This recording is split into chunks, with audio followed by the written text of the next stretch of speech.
welcome to Digital Shift, also known as Corporate Evolution Tales. Join us as we dive into the dynamic world of digital transformation. From illuminating case studies to captivating narratives, we uncover the stories behind companies' journeys toward digital excellence. Whether you are a seasoned corporate leader or an aspiring innovator, our podcast explores the shifts, challenges of modern business evolution. Hello everyone, this is another episode of Digital Shifts, aka Corporate Evolution Tales, and today with us is Richard. Thank you, Richard, so much for joining today's call and being my guest. So, how are you? Great, thank you for having me. I actually go by RJ. Richard is never stuck from day one. Day one in the hospital, they started calling me RJ, and that's what stuck. But happy to be here today. Awesome. Well, thank you again, RJ, to be my guest. Would you like to share more about your experience and who you are, where you are working, and all that stuff? Absolutely. My name is RJ Kedziora. I'm co-founder of a company called Astenza Solutions, based here in the U.S. We've focused on digital health software development, data analytics, and AI over the last 20 years. So it's been quite a journey as we've evolved as a company over those 20 years. But we partner with large corporations, particularly like the R&D department or product development, or startups, helping them create products that they either use internally or take to market to improve the health and wellness of our fellow humans. Awesome. Okay. Well, health sphere, I think, is pretty big, and there's a lot to discuss there. But how you are imagining digital transformation, and generally what you understand under digital transformation? It is a great question, and I think it's still something the healthcare industry is working on, actually. It's the advent of the EMR. Have been around for decades, but really, particularly here in the U.S., they only proliferated in the 2008, 2009, around the 2010 time period. Healthcare is one of the last industries to embrace data and the idea of digital. They've always embraced technology, the MRIs, the X-ray systems. There's a lot applied there. But in terms of digitizing the patient experience, the encounter, that's been somewhat of a struggle in the healthcare industry, particularly when you think about the EMR. It was not designed to improve patient care and patient wellness. It was much more around data capture and billing. And that's been a struggle in the industry. So you talk to 10 doctors and 10 of them are going to tell you they don't like their EMR. Yeah. That is changing, and they are getting better. There are improvements being made, particularly with the advent of AI and the efficiencies that you can gain in that. But yeah, the digital transformation in healthcare is still very much ongoing today. I see. Well, you mentioned about the challenges. I think we can discuss a bit more about it, as you mentioned, that it's still developing and all those processes, but there are people that already know about digital transformation and basically about automating stuff and improving everything, going to a digitalized world. So what are some common challenges that there are that you can speak about? Data is the biggest challenge, and particularly in healthcare, with every industry, you have to be aware of, the privacy and security of that data. But healthcare, there's a greater, requirement for protecting that data. If you think of the hackers out there and going after credit card numbers, gaining access to someone's healthcare record is actually worth more money on the black market to get that data. So as more and more data comes online, wearables are becoming a huge movement around the world and bringing more data into the healthcare system. And so that data has to be protected. And that's probably the biggest challenge of, how do we do that? As an industry, from the software development side of things and all the people that have companies that have created healthcare systems, mobile apps with like back-end systems that, as one tends to do, they do industry analyses of these. And as an industry, we haven't done very well with securing those back ends. So as you start new projects, or even if you're part of a current project, make sure you are securing your back end very well to, help prevent it from hackers. Just because it's not, publicly facing and you're not advertising your back end doesn't mean people can't find it. The other thing to remember from the cybersecurity perspective is, well, technology is important.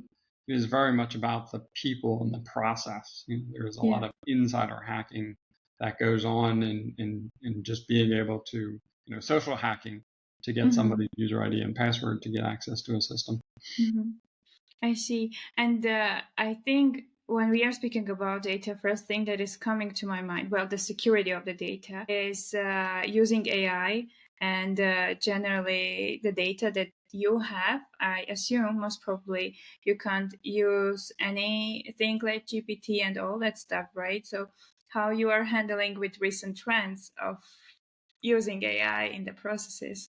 Yes, I'm a huge advocate of the use of AI, particularly the Gen AI systems that are out there. But you do have to be very concerned with the privacy of that data. So from a policy perspective, you are not allowed to put in any patient identifying information that might be revealed down the road in terms of what ChatGPT or the other large language models should surface. While it is a concern, I think it is the possibility of that actually happening is remote, in my opinion. And so when we do software development projects and help people in their digital transformations and enable these projects kind of thing, it's very much we take a risk-based approach to it. So what is the biggest risk? How do we address those first and then take steps to mitigate against the other situations? So you can, particularly in the world of healthcare and these large language models, you can implement your own model. So it's within your infrastructure kind of thing. So locally, so that information is just not available out there, and that it can be leaked.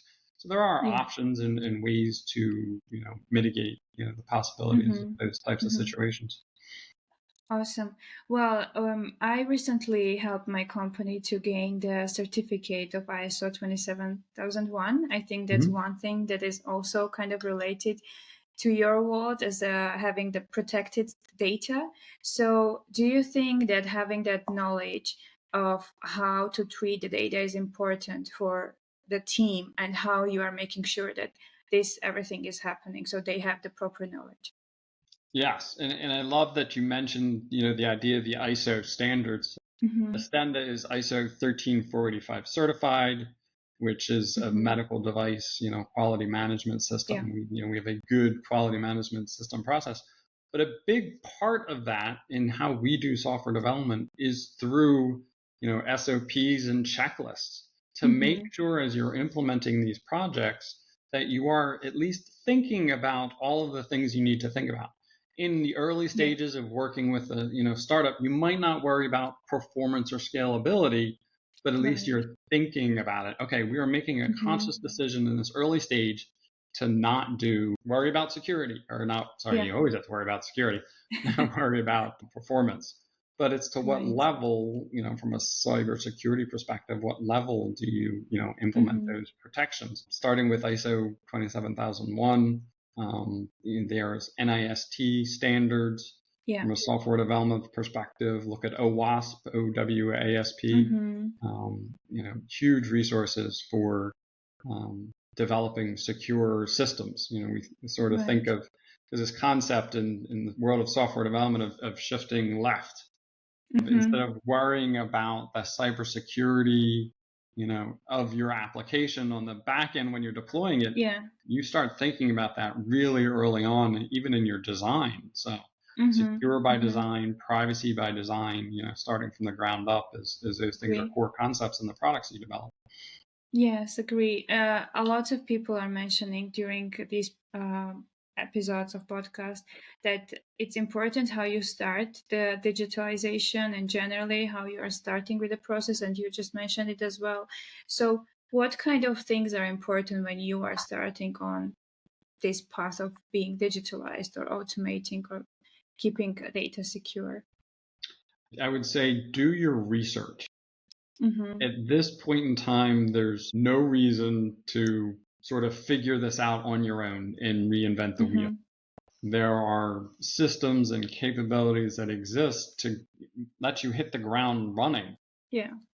In terms of creating those processes. HIPAA, I was just talking to a startup organization yesterday, and they were asking all sorts of questions about HIPAA and what processes do they need. And I pointed them to like online resources of here, you can purchase, the starting point for your HIPAA templates, your HIPAA guidelines, what processes and procedures do you need in place? And the same thing from a technology perspective. There are, if you look at Azure, AWS, the Google Cloud kind of thing, they have reference architectures for being able to implementing these types of solutions so that they are secure. So yeah, if you're on the start of this journey, don't think about reinventing the wheel. But also in terms of a digital transformation, like so many of these things we've been talking about, there is that strong aspect of the people and process. You can't forget about those. And one of the challenges in that, we were talking about the EMR world, and when they were first created and proliferated throughout the US, it was this conversion of just sort of, let's take the paper and put it on the computer. When you are in that digital journal, think about how you can transform the process around that. Don't just duplicate the idea on paper and put it on the computer. Yes, that works, but is it as effective as you can be? No, probably not. You mentioned about the technologies, and what are your thoughts on that? Like, what kind of recent technologies there are that we can use when we are on this path of digitalization? I think today you first and foremost have to think about AI. As we talk to organizations, and it's always interesting, you start thinking about and having conversation around an AI strategy. What is your AI strategy? Because it is, for better or worse, taking over the world. And it first and foremost should not be used for every problem. There are appropriate places to use it. That's important to mention. Yes, yeah. It doesn't solve every problem out there. Yeah. It is very capable, but you want to use it appropriately. But what's always interesting when I start having this conversation around my strategy, it's like, let's take a step back. What's your data strategy? You're talking about this digital transformation. It's like, don't put the cart before the horse. It's like, okay, first, let's make sure the data is well managed, is governed, is secured, and then how are we going to use it? Awesome. Okay, and you mentioned also about the people that there are that should be involved in digitalization. So what are kind of tips that you will give to make sure that these people are well informed or they are properly involved in the process? As you're going in that digital transformation journey, particularly in a larger corporation, the idea of having your project champion is huge. You need, particularly, you work for an external company that helps people. I do as well. You need that internal champion, someone that can really drive that project internally. And not just in terms of name, they need to allocate time and resources to that effort to really champion it. And it's that change management process. It's, people are resistant to change naturally. If you have somebody, working with an organization for, 10 years, everybody gets very used to doing the work the same way. They get comfortable. So if you come in and start saying, okay, we're going to change all of this, you're going to cause some consternation, some concern in those people kind of thing. There's going to be a little anxiety. So how do you address that and provide the education and resources to make that transition as seamless as possible? And one of our clients started calling the go live, as you develop a new system and you put it in production and it goes live, people start using it. That period immediately after, they were calling it, one of our clients was calling it hypercare. And I love that term. because that's really what you want to do right afterward.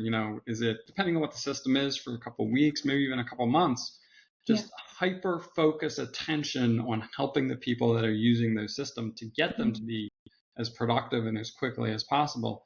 And if there are, particular challenges or things that have to be changed, that you make sure they happen very quickly and effectively.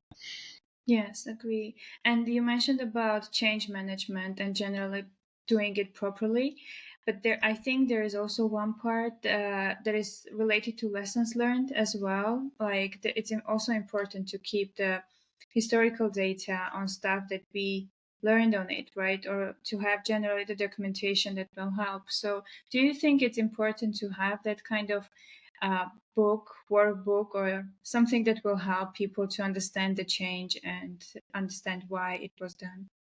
Absolutely. You want to learn from your mistakes. The first project you do is not going to be as successful as you hoped, probably. So how do you learn from those mistakes? Even within, as I think about a software development project and you talk about, sprints and an agile methodology, it's like the idea is that at the end of each sprint, you have a retrospective that you reflect on, what did we do good? Which is important to look at. You don't want to just focus on what you did bad. What did you do well? So you can learn from those and keep those practices as you move forward. But yeah, you want to learn from your history and improve. Agree. Awesome.